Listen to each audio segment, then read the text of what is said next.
this is the most underrated Tele style guitar. Let's hear it.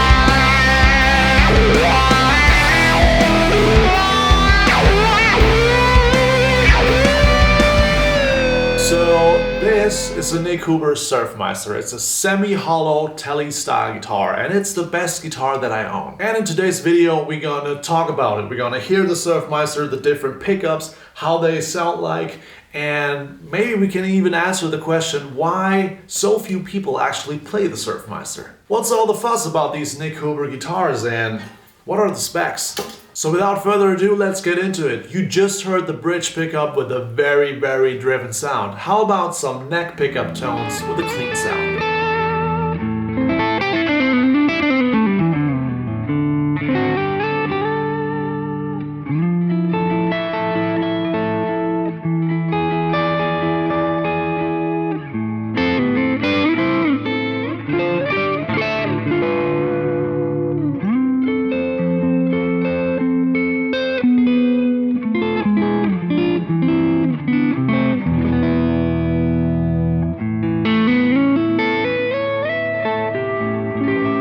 There is actually a reason I put this example right next to the high gain bridge pickup sound, because that way you already notice how versatile this Nik Huber Surfmeister is. The neck pickup sounds glassy, round, transparent, never muddy, which is often the problem when you have mahogany guitars with humbuckers. This one, however, sounds so balanced, and this is actually a good segue into the specs here, because these pickups are Klopman pickups. Klopman is a boutique pickup winder from Germany. And he has pretty much dedicated his life to winding the most historically accurate PAF pickups, and this is his 59 set. The body is actually made out of mahogany, and it is light as a feather. It actually weighs 5.6 lbs, which is 2.5 kilograms. And look at that, despite its very, very low weight, it doesn't actually fall over. The neck is made out of mahogany as well. The neck profile is actually, I would say, like a thick 59-ish kind of profile. So definitely not skinny, but very, very comfortable to play. You got this super cool silver ring inlays. What's not to like, everybody? This looks really, really good. Volume knob, tone knob, pickup selector, nothing fancy. And since Nik Huber is a custom shop, my special requirement was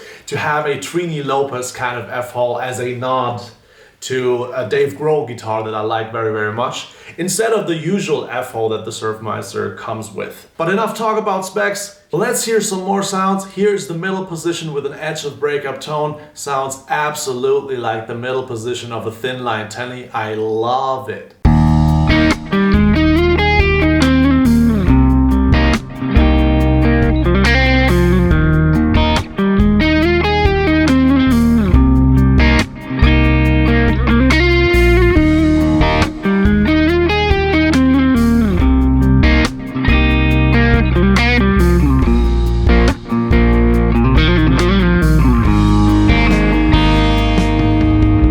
So, high gain rock tone, check. Round glassy neck pickup tone, check. Twangy middle position kind of sound, check. Well, if that's the case, why aren't more players playing the Surfmeister? Good question. I think it has to do with how the Surfmeister is marketed as a guitar model. Because when you look at the Nik Huber website, it is basically presented as a surf kind of guitar with the Bixby and the Gretsch filter drawn pickups. The F-hole makes it kind of classy looking. So I think a lot of people mistake the Surfmeister, as it says in the name, as a surf guitar, when in fact, as we just heard, it can do a lot more. With this pickup combination, I feel like the Surfmeister can do absolutely everything. In fact, If I can only take one guitar to a session, it's usually this one because I can make sure whatever the client needs, I can meet that need. Plus, we're talking about a guitar that is perfectly intonated all the way up to the 22nd fret. It's very PRS in that way because it's built perfectly. The attention to detail is just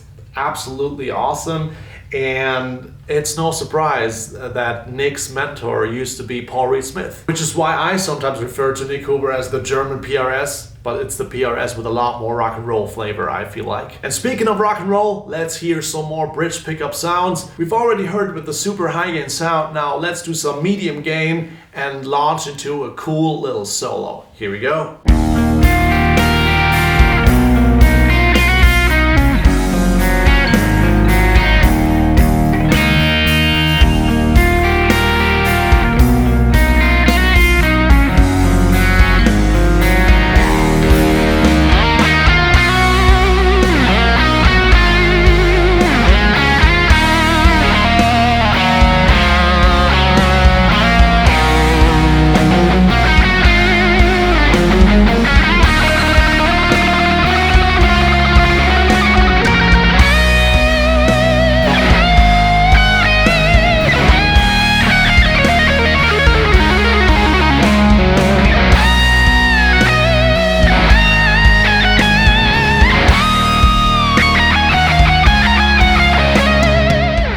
Just love that sound of the bridge pickup. It's so well balanced. It's mid-focus, it has enough attack, but it's never too bright. It's exactly where it should be in my opinion. Now with all that being said, I think the Surfmeister has one disadvantage as well, and that is it's pretty expensive. The fact that most people will not spend this amount of money on a guitar like that is not lost on me. And full transparency, you don't need a guitar like that to have a great tele sound. In this price range, which is essentially between $3,000 and $4,000, we are pretty much well into the area of diminishing returns, right? Meaning you're paying a lot more for this kind of custom shop guitar than for a regular series model guitar, and maybe you're getting 10% more sound or tone or satisfaction out of it. However, I feel it's still a very underrated Telecaster in the sense that it has so much to offer, from perfect intonation to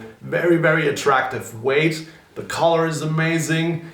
The shape is very cool. You can have all different pickup combinations and it's so versatile. It covers a lot of ground. And I think a lot more players should play this for all these reasons. As always, I've been Joey and I'll see you in the next.